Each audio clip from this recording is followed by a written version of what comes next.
டிஎன்பிஎஸ்சியில் ஒரு ப்ராப்ளம் பார்க்கலாம். போன வீடியோவில் இங்கே எல்லாமே 1ன்ற வேல்யூ இருந்துச்சு. 1 இல்லாமல் வேறு நம்பர் கொடுத்துருந்தா எப்படி சால்வ் பண்ணுறது அப்படின்னு பார்க்கலாம். இப்போ அதே மாதிரி வெளியே இருக்க நம்பர், அடிஷனுக்கு வெளியே இருக்க நம்பர் எடுத்து எழுதிக்கலாம். 2 3 1. ஸோ அந்த நம்பரு எல்லாமே எடுத்து எழுதியாச்சு. அதுக்கப்புறம் லாஸ்ட்டாக என்னென்ன வேல்யூ இருக்குது, 1/5, அதை 1க்கு கீழே எழுதிக்கலாம்.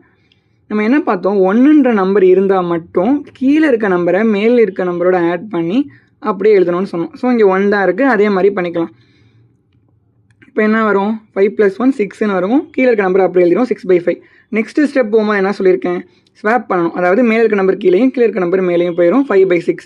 இப்போ பாருங்கள், மேலே 1 இல்லை, 1 இல்லாமல் வேறு எந்த நம்பர் இருந்தாலும் நம்ம என்ன பண்ணணும், கீழே இருக்க நம்பரை மேலே கொண்டு போய் மல்டிப்ளை பண்ணிக்கணும்.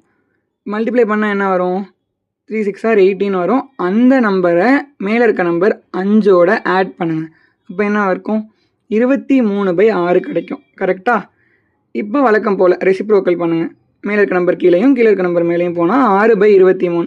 இங்கேயும் 1 இல்லை, 1 இல்லாமல் எந்த நம்பர் வேணால் என்ன பண்ணணும், கீழே இருக்க நம்பரோட மேலே இருக்க நம்பரை மல்டிப்ளை பண்ணணும். அதே மாதிரி பண்ணால் நமக்கு என்ன கிடைக்கும், 46 கிடைக்கும்.